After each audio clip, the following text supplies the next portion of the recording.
Hi everyone. तो अब हम लोग बात कर चुके हैं ऑलरेडी इसमें नॉर्दर्न प्लेन्स की और माउंटेन्स की। अब इस वीडियो में हम लोग बात करने वाले हैं बहुत ही मज़ेदार और इम्पॉर्टेंट टॉपिक जो कि है द पेनिनसुलर प्लेट्यू।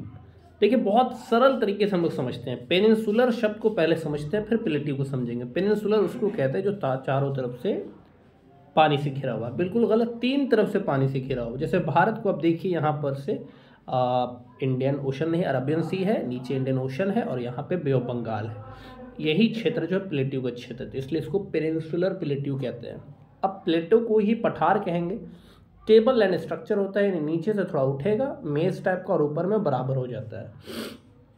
अब हम लोग इसकी विशेषताओं को जरा देख लेते हैं। ये जो टेबल लैंड स्ट्रक्चर होता है, ये तीन रॉक से बना हुआ है। एक तो ओल्ड क्रिस्टलाइन रॉक्स, ओल्ड मतलब पुराने, और क्रिस्टलाइन मतलब क्रिस्टल का बना हुआ, थोड़ा हार्ड होता है, इसकी डेंसिटी ज़्यादा होती है।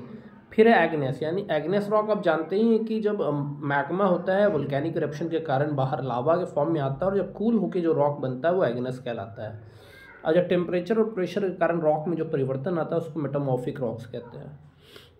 अगर हम आगे की बात करें तो ये जो आपका गोंडवाना लैंड है उसके ड्रिफ्टिंग के कारण ही ये बना है। ये पेनिनसुलर प्लेट्यू जो है ये ब्लैक सॉइल का बना है, क्योंकि आपको मालूम है एग्नेस रॉक जब टूटता है तो उससे ब्लैक सॉइल बनता है। ये ब्रॉड और शैलो वैलीज में पाए जाएंगे।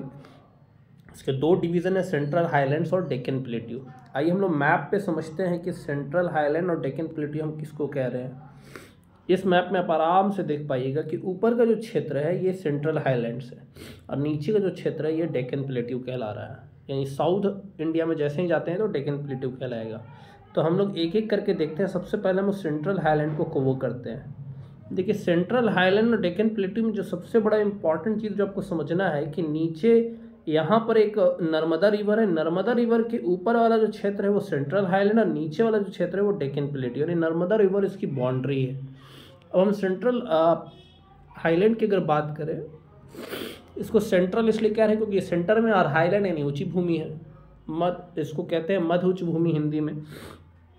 इसमें देखिएगा, इसका अगर बाउंड्री के बताया जा रहा है तो नॉर्थ में आपका विंध्या है, सतपुरा है, अरावलीज है नॉर्थ वेस्ट में। ये आप देखना चाहते हैं तो आप यहाँ पर देख भी सकते हैं। यहाँ पे इसका मैप अवेलेबल है, बहुत आराम से आप देख पाइएगा। आप देख पा रहे हैं कि यह विंध्याज है, सॉरी,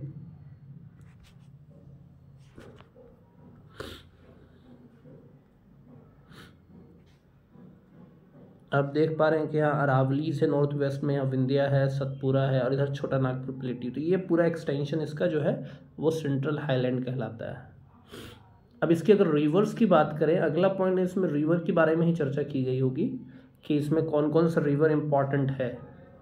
जैसे चंबल है, सिंध है, बेतवा है, केन है। ये सारी रिवर जो फ्लो करेगी ये साउथ वेस्ट से जाएगी नॉर्थ ईस्ट की साइड में, क्योंकि इस साइड में ही भारत में स्लोप होता है। भारत जो है थोड़ा टिल्टेड है इस साइड में, आप कह लीजिए बे ऑफ बंगाल के रीजन में। इसको आप देख सकते हैं, इस पिक्चर को, यहाँ से आपको समझ में आ जाएगा। ये चारों नदियाँ आप देख पा रहे होंगे, चंबल है, सिंध है, बेतवा है, केन है। ये सबका सब जो जाके फाइनली मिल रहा है यमुना में, जो कि गंगा में मिल जा रहा है। तो ये जो नदियां हैं ये आप देख पा रहे हैं, ये सबका सब किधर जा रही है, नॉर्थ ईस्ट की साइड जा रही है, नॉर्थ साइड में जा रही है, जबकि निकल कहाँ से रही है, साउथ की साइड से। इसका सेंट्रल हाईलैंड का जो सबसे लास्ट लाइन है वो ये कहा जा रहा है कि ये वाइडर इन द वेस्ट, यानी वेस्ट में थोड़ा चौड़ा होता है, और जैसे जैसे ईस्ट में जाते जाएगा तो इसका चौड़ाई कम होती जाएगा। ईस्ट में इसको बुंदेलखंड और बागेलखंड मिलेगा, और सबसे ईस्टवर्ड एक्सटेंशन इसका छोटा नागपुर प्लेट्यू है। इसको देखना चाहते हैं तो आप यहाँ पे बिल्कुल आराम से देख सकते हैं इस मैप पे। इसमें चार इंपॉर्टेंट प्लेट्यूज हैं, मालवा प्लेट्यूज है, बुंदेलखंड है, बागेलखंड है, और छोटा नागपुर प्लेट्यू है। सबसे ईस्टवर्ड एक्सटेंशन यही है, छोटा नागपुर प्लेट्यू। अब हम लोग इसके बाद आगे चलते हैं डेक्कन प्लेट्यू की ओर। डेक्कन के बारे में सबसे इंपॉर्टेंट बात जो याद रखने वाली है वो कि ट्रायंगुलर लैंड मास है, और ये नर्मदा रिवर के साउथ में लाई करती है। नॉर्थ में क्या मिली थी, सेंट्रल हाईलैंड, इसलिए साउथ में क्या मिलेगा, डेक्कन प्लेट्यू। इसका जो बॉर्डर है, नॉर्थ में जो बॉर्डर है वो सतपुरा है, और यहाँ पे कुछ ईस्ट में अगर चले जाइए तो हिल मिलेगा, महादेव, कैमूर हिल्स तो जान ही रहे हैं, और मैकाल रेंज। ये इसका अगर बात की जाए तो ये भी ईस्ट की तरफ जो है टिल्टेड है, ये इसका हायर इन द वेस्ट है और जस्ट जेंटली ईस्टवर्ड साइड में ये टिल्ट करता है, स्लोप इसका ईस्ट साइड में है। इसका कुछ नॉर्थ ईस्ट में भी इसका आप कह लीजिए कि एक्सटेंशन पाया जाता है, उसको मेघालय प्लेट्यू कहते हैं, और उसमें 3 हिल्स है, गारो, खासी और जयंतियाँ। ये बहुत ही इम्पॉर्टेंट 3 हिल्स है। प्लेट्यू की बात करें तो कार्बी आंगलोंग प्लेट्यू मिलेगा और नॉर्थ कच्चर हिल्स मिलेगा।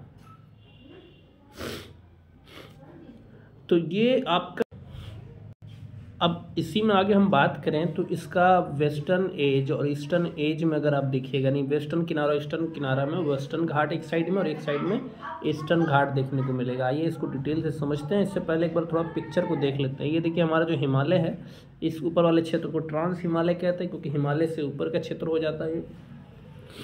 ये हिमालयन होता है, माउंटेन्स आप देख चुके हैं। ये तो नॉर्थ ईस्ट इंडिया है, यहाँ पे नॉर्दर्न प्लेन देखे हैं आपने, आप इतना सारा कुछ पढ़ चुके थे। और अब हम लोग इसके बाद अगला जो पोर्शन पढ़े हैं वो सेंट्रल हाईलैंड और डेक्कन प्लेट्यू। उसके बाद हम लोग वेस्टर्न घाट और ईस्टर्न घाट को पढ़ने जा रहे हैं। आइए जरा देखते हैं वेस्टर्न घाट और ईस्टर्न घाट कहाँ पे है। वेस्टर्न घाट बिल्कुल वेस्ट में है डेक्कन प्लेट्यू के, और ईस्टर्न घाट ईस्ट में है। अब देखिएगा पिक्चर देख के आपको समझ में आ रहा हो कि वेस्टर्न घाट कंटिन्यूअस है और ईस्टर्न घाट के बीच में गैप्स आपको देखने को मिल रहे हैं। आइए इसको हम इस टेबल के माध्यम से समझते हैं। वेस्टर्न घाट कंटिन्यूअस है, इसे पास करने के लिए पासेस से ही जा सकते हैं, क्रॉस कर सकते हैं, यानी दर्राओं से जा सकते हैं। इसकी ऊंचाई ईस्टर्न घाट से ज़्यादा होती है। ये आपका तापी से ऊपर में जो तापी है और नीचे जो नीलगिरी हिल से उसके बीच का जो क्षेत्र है, ये आपको वेस्टर्न घाट कवर करेगा। वेस्टर्न घाट में रेनफॉल जो होता है वो ओरोग्राफिक रेनफॉल होता है। आप क्लाइमेट में पढ़िएगा, एक तरह का रेनफॉल है ओरोग्राफिक, यानी कि जब आपकी विंड टकराती है पहाड़ से और इसके बाद ये ऊपर उठ जाती है, ऊपर उठ जाने के बाद वहाँ पे क्लाउड फॉर्मेशन होता है और जो बारिश होती है उसको ओरोग्राफिक रेनफॉल कहते हैं। ये इसका हाइट जो है, नॉर्थ से अगर हम साउथ की ओर जाएंगे तो इसका हाइट बढ़ते रहेगा। सबसे ऊंची पीक इसकी जो है वन्नामुडी है। अब हम उसको कॉन्ट्रास्ट करके इधर देख सकते हैं। ईस्टर्न घाट एक ऐसा घाट है जो कि वेस्टर्न की तरह कंटिन्यूअस ना होकर डिसकंटिन्यूअस है। इसका कारण ये है कि यहाँ पर रिवर्स वगैरह बहुत मिलेंगे। एवरेज एलिवेशन इसका कम है 600 मीटर, जबकि इधर आप देख रहे थे 900 से 1600 मीटर। ये ऊपर से महानदी वैली से लेके नीचे नीलगिरी तक है, जबकि वहाँ देख चुके थे तापी से लेकर नीलगिरी तक है। उसका हाईएस्ट पिक अनाईमुडी था, इसका हाईएस्ट पिक जो है महेंद्रगिरी है। इसमें कुछ और हिल्स भी आपको देखने को मिलेंगे, शिवराव और जवादी हिल्स कहलाते हैं। जो इस तरह से ये टॉपिक भी आपका कंप्लीट हो गया, जिसको हम लोग पेनिनसुलर प्लेट्यू कह रहे हैं। बीच बीच में मेरे सर्दी वाली नाक आपको सुनाई दे रही होगी, असल में थोड़ी सर्दी हो जाने के कारण ही ऐसा हो रहा है।